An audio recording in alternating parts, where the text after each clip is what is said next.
7 नवंबर 1966 को तत्कालीन कांग्रेस सरकार गृह मंत्री गुरजाई लाल नंदा को इंदिरा गांधी ने निहत्थे संतों पर गोली लाठी चलवाने का आदेश दिया था। हम चाहते हैं कि गौ माता को राष्ट्र माता घोषित किया जाए, कि धर्म सम्राट स्वामी करपात्री जी को भारत रत्न सम्मान से सम्मानित किया जाए। कहाँ से हैं अंकल जी आप? मैं सर्वदलीय गौ रक्षा मंच का राष्ट्रीय प्रचारक हूँ। धर्म सम्राट स्वामी करपात्री जी ने 1966 में बहुत बड़ा आंदोलन किया था। देश के कई लाख संत जो है दिल्ली में जंतर मंतर पर इकट्ठा होकर के सरकार की गलत नीतियों के खिलाफ गौ माता की रक्षा को लेकर के जंतर मंतर पर धरना प्रदर्शन किए थे। 7 नवंबर 1966 को तत्कालीन कांग्रेस सरकार गृह मंत्री गुरजाई लाल नंदा को इंदिरा गांधी ने निहत्थे संतों पर गोली लाठी चलवाने का आदेश दिया था, जिससे वहां पर हजारों की संख्या में संत शहीद हुए थे। प्रतिवर्ष प्रयाग में हम लोग गौ भक्त जितने हैं इकट्ठा होते हैं। इस साल भी 3 फरवरी को हम लोगों ने वहाँ हरिचैतन्य ब्रह्मचारी जी के शिविर में टीकर माफी के यहाँ जो है बहुत बड़ा संत सम्मेलन हुआ था, जिसमें देश के विभिन्न भागों से संत लोग आए थे और गौ रक्षा पर जो है विचार किया गया। हम चाहते हैं कि गौ माता को राष्ट्र माता घोषित किया जाए। सरकार जो है गौ माता को राष्ट्र माता घोषित करे और संपूर्ण देश में गौ हत्या पर प्रतिबंध लगे। सरकार ने गौ हत्या पर प्रतिबंध तो लगा दिया है, लेकिन देश के विभिन्न भागों में कुछ स्थान ऐसे हैं जहां पर आज भी चोरी छिपे जो है गौ हत्या हो रही है। गौ हत्या करने वाले लोगों के ऊपर कठोर से कठोर कानून लगे। हम तो चाहते हैं कि जैसे उत्तर प्रदेश के मुख्यमंत्री योगी आदित्यनाथ जी बुलडोजर का सहारा लेकर के माफियाओं और गुंडों का दमन कर रहे हैं, उसी प्रकार से गौ हत्यारों का भी दमन होना चाहिए। उनके मकानों पर भी बुलडोजर चला करके उन्हें धराशायी कर देना चाहिए, उनकी कमर तोड़ देना चाहिए, जिससे पूरे देश में गौ हत्या बंद हो। और जितने गौ बधशाला हैं, चाहे वो किसी भी प्रकार के बधशाला हैं, उनके जो है लाइसेंस जो है निरस्त कर दिए जाएं, उन्हें बध करने के लिए लाइसेंस न दिया जाए। और पहले अंग्रेजों के समय में गोचर भूमि हुआ करती थी। गोचर भूमि जो थी अब धीरे धीरे आज़ादी के बाद जो है लोगों ने उस पर कब्जा कर लिया या लेखपालों ने दूसरे के नाम अंकित कर दिया। गंगा जी के किनारे, टॉन्स के किनारे, यमुना के किनारे पशुओं को चरने के लिए पहले गोचर भूमि छोड़ी जाती थी। हम सरकार से मांग करते हैं कि गोचर भूमि खाली कराई जाए और जो बेसहारा पशु ये कहीं से पैदा नहीं हुए हैं, जब तक दूध देते हैं तब तक तो किसानों ने दूध निकाला, और जब दूध देना बंद कर दिया तो उनको जो है ढील दिया। वो बेचारे बेसहारा हो करके सड़क पर इधर उधर घूम रहे हैं। यातायात भी उससे प्रभावित हो रहा है। जगह जगह गाय जो है गिर रही हैं और जो है उनका दुर्घटना हो जा रहा है। किसानों की खड़ी फसल बर्बाद हो रही है। तो सरकार को चाहिए कि इस पर ध्यान दें, और हर तहसील स्तर पर तो प्रयास किया गया है। इसके साथ साथ सामाजिक संगठनों को भी जुड़ करके गौ माता की रक्षा करने के लिए प्रयास करना चाहिए। और जो है गोचर भूमि जो है उसको जो है चिन्हित करके जंगल में और गोचर भूमि पर पशुओं के चरने के लिए चारागाह अति आवश्यक है। गोधन, गजधन, बाजधन और रतन धन खान, जब आए संतोष धन सब धन दूर समान। गौ माता की रक्षा होनी चाहिए। गाय हमारे देश की एक अस्मिता की पहचान है। गाय नहीं रहेगी तो भारत की संस्कृति नहीं रहेगी। इसलिए हम चाहते हैं कि गौ माता की रक्षा होनी चाहिए। और हमारी एक मांग सरकार से और है कि धर्म सम्राट स्वामी करपात्री जी को भारत रत्न सम्मान से सम्मानित किया जाए। और 7 नवंबर 1966 को वो जो स्थान है पार्लियामेंट का गेट नंबर 2, जहां लाखों की संख्या में संत महात्मा जनता शहीद हुई थी, उस समय की याद की जाती है तो रूह कांप जाती है। वहाँ पर एक शहीद स्मारक जो है, गौ भक्त शहीद स्मारक बनाया जाए, गौ मंत्रालय की स्थापना किया जाए और जिस प्रकार से सबकी निगरानी, सबकी लिखा पढ़ी सरकार के पास में होती है, उसी प्रकार से गौ मंत्रालय बना करके ब्लॉक में इसकी नियुक्ति करके हर गांव सभा में जिसके पास जो भी गाय बैल जो भी पशु हैं उनकी टेकिंग की जाए और उनका जो है नंबर दिया जाए और उनको चिन्हित किया जाए। हम जनता से भी अपील करते हैं कि हर घर में एक गाय जरूर आप रखें। यदि आप गाय नहीं रख सकते, आपके पास जगह नहीं है, तो आप गौशाला को या जो लोग गाय रखे हुए हैं उनको जो है आप सहयोग करिए, जिससे गौ माता की अच्छे ढंग से सेवा हो सके। गौ हमारे देश के, हमारे राष्ट्र के धर्म की प्रतीक है। गौ गंगा गीता गायत्री की रक्षा होनी चाहिए। मैं पंडित हरिमोहन पांडे, राष्ट्रीय प्रचारक, सर्वदलीय गौरक्षा मंच भारत। धर्म सम्राट स्वामी करपात्री जी की जय हो, गौ माता की जय हो, भारत अखंड हो, हिंदू राष्ट्र की कल्पना साकार हो। धन्यवाद। अच्छा, ये बताइए, जैसे कई लोग मांग ये कर रहे हैं कि गऊ को राष्ट्रीय पशु घोषित कर दिया जाए, आप इस पर क्या कहेंगे? मेरी भी मांग है। हमने 3 तारीख को ये घोषणा किया है कि गौ माता को राष्ट्र माता घोषित किया जाए। गौ इस देश की पहचान है। बच्चा पैदा होता है तब से लेकर के मृत्यु पर्यंत तक गाय की आवश्यकता मनुष्य को पड़ती है। गाय हमसे अलग है ही नहीं है। गाय के मूत्र और गोबर में इतनी शक्ति है कि उससे खाद बनती है।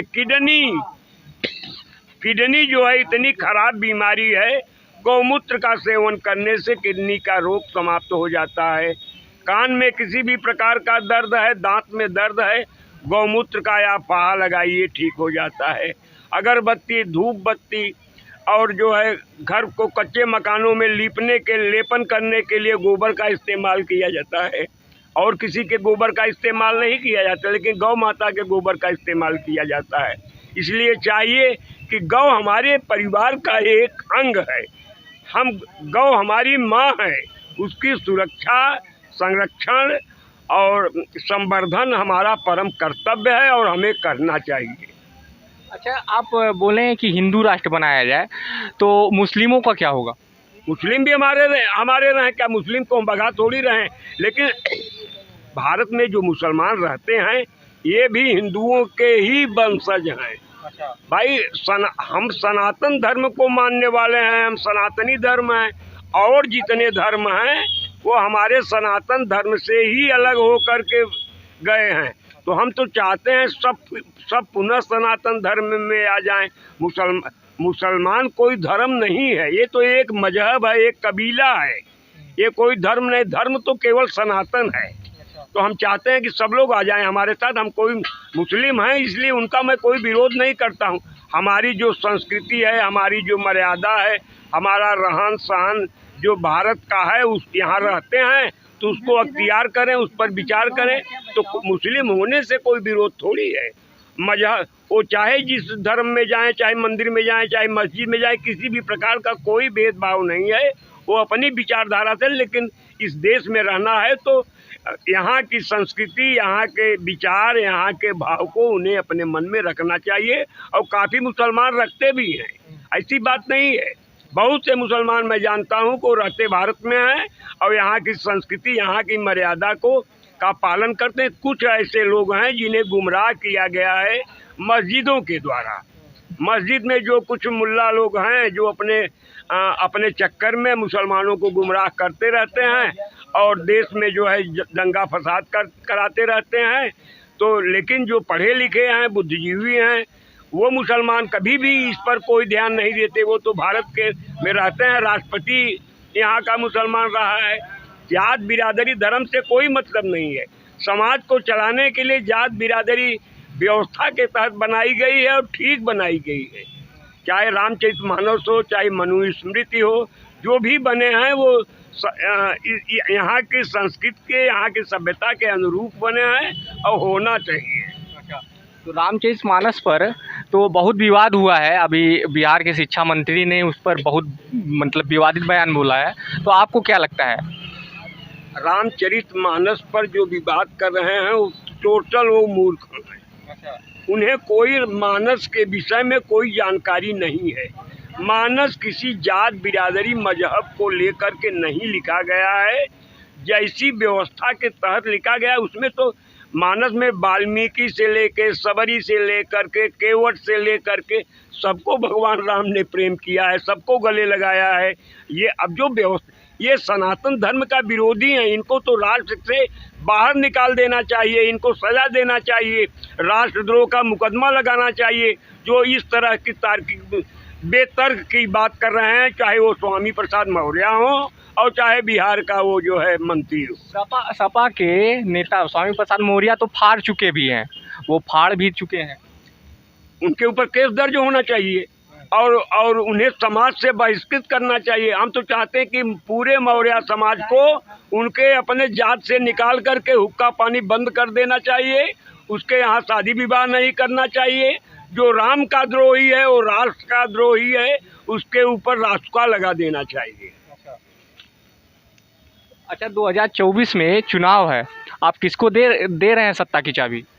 सत्ता की चाबी इस देश की जनता मोदी को देने जा रही है फिर पुनः, और मोदी के बाद योगी को चाहती है कि वो इस देश के प्रधानमंत्री बने।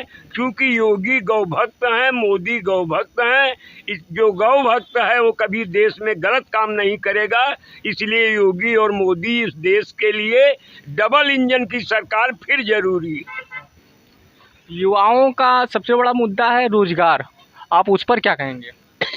देखिए, सरकार समय समय पर भर्ती निकालती रहती है, केवल भर्ती निकालने से सबको रोजगार नहीं मिलेगा। यहाँ पर दो तीन बात सोचने की है। एक तो आबादी ज़्यादा बढ़ रही है, हम चाहते हैं कि 2 बच्चे ही लोग पैदा करें, इससे ज़्यादा न पैदा करें। जो 2 बच्चों से अधिक पैदा करे उनको तो जो है सरकार को कोई सुविधा नहीं देना चाहिए, ऊपर से उनके ऊपर अर्थदंड लगाना चाहिए, क्योंकि सरकार के नीति का वो उल्लंघन कर रहा है। इसलिए जो है, और जहाँ तक रोजगार की बात है, सबको सरकारी नौकरी नहीं मिलेगी, जो क्वालिफाई करेगा उसको मिलेगी। काम बहुत है, अरे आप दुकान लगा लीजिए, जो है गाड़ी बनाइए, दुनिया भर का काम है, सिलाई करिए, क्या सबको नौकरी थोड़ी मिलेगी? नौकरी तो जो क्वालिफाई करेगा वो मिलेगी, और जो लोग कर रहे हैं उनको मिल रही है। अभी रेलवे में समझ लीजिए 3 लाख वैकेंसी आई हुई है, पोस्ट ऑफिस में भी आई हुई है। तो सबको जो योग्यता में उसमें सही पाया जाएगा उसकी भर्ती होगी। मोदी के राज्य में और योगी के राज्य में तो इतना बढ़िया है कि कोई रिश्वत ले ही नहीं रहा है। यही मुलायम सिंह के शासनकाल में शिवपाल जी रोज लिस्ट बदलते थे, जो पास हो जाता था दूसरे दिन वो फेल हो जाता था। जो शिवपाल जी की लिस्ट आ जाती थी उसमें सबको पुलिस बना दिया जाता था। जैसे ममता बनर्जी वहाँ कर रही है उसी प्रकार से यहाँ पर जो है मुलायम सिंह और अखिलेश के शासनकाल में हुआ है। बड़ा भ्रष्टाचार हुआ है, पुलिस की भर्ती में तो व्यापक भ्रष्टाचार हुआ है। अब वो चीज़ नहीं है, सब सिस्टमेटिक ढंग से हो रही है, जो योग्यता में आ रहा है उसी का हो रहा है। अच्छा, विपक्ष कह रही है कि मोदी जी महंगाई के माने उस पर मुद्दे पर एकदम फेल हैं, आपको क्या लग रहा है? महंगाई के मुद्दे पर सबसे पहले चीन को देखिए और जो है पाकिस्तान को देखिए। हमारे यहाँ चीनी 40 रुपया में है और चीन में वहाँ पाकिस्तान में 80 रुपया में है। तो इसी से आप देख लीजिए कि हमारे यहाँ सही, अब जब पैदा जैसे होगा अब तो महंगा, तो आपको सड़क भी चाहिए, हवाई जहाज़ भी चाहिए, ट्रेन भी चाहिए, पढ़ाई भी चाहिए, बिजली भी चाहिए और सब फ्री चाहिए, राशन भी फ्री, लड़के बच्चे भी फ्री में पैदा हो और जो है पढ़ाई भी फ्री में हो। जब सब फ्री में होगा तो सरकार कोई नोट छापने की मशीन तो है नहीं, कहाँ से सरकार नोट लाएगी? टैक्स लगाएगी, कमीशन लेगी, कहीं न कहीं से आएगा तभी तो जो है चलेगा देश। भारत जोड़ो यात्रा पे आप क्या कहेंगे? ये तो पूरी तरह से फेल है। कांग्रेस जो है, कांग्रेस अब वो कांग्रेस नहीं रह गई। महात्मा गांधी ने भी कहा था कि अब कांग्रेस नाम से कोई पार्टी नहीं चलनी चाहिए, इसको बंद कर दें। जो लोग कांग्रेस में बैठे हुए हैं अपना पूरा वंशवाद चला रहे हैं, और राहुल और प्रियंका तो दोनों मूर्ख टाइप के हैं, इनको कोई शऊर ही नहीं है राजनीति करने का। ऐसे लोगों के पीछे जनता नहीं जाएगी। अब योगी और मोदी को चुन लिया है, अब मोदी और योगी के बाद फिर देखा जाएगा कौन होगा, लेकिन अभी 10 साल 15 साल तो भाजपा के अलावा कोई आना नहीं है। राहुल गांधी को तो तपस्वी घोषित किए हैं कांग्रेसी, तो आपको क्या लगता है? राहुल गांधी कौन है, उनका परिवार कौन है? आप आनंद भवन में चले जाइए, सब लिखा हुआ है कौन है। ये तपस्वी हो ही नहीं सकते, जिनका न कोई धर्म है, न कोई विचार है, न कोई संस्कृति है, न कोई परिवार का। वो तो ऐसे आदमी को तपस्वी कौन होता है? ऋषियों मुनियों की संतान जो सनातन धर्म को मानने वाले हैं वो तपस्वी हैं। राहुल गांधी तो कभी तपस्वी हो ही नहीं सकते हैं, तो इसलिए उनको तपस्वी कहना तो ये तो मूर्खतापूर्ण बात है। बहुत बहुत धन्यवाद आपका।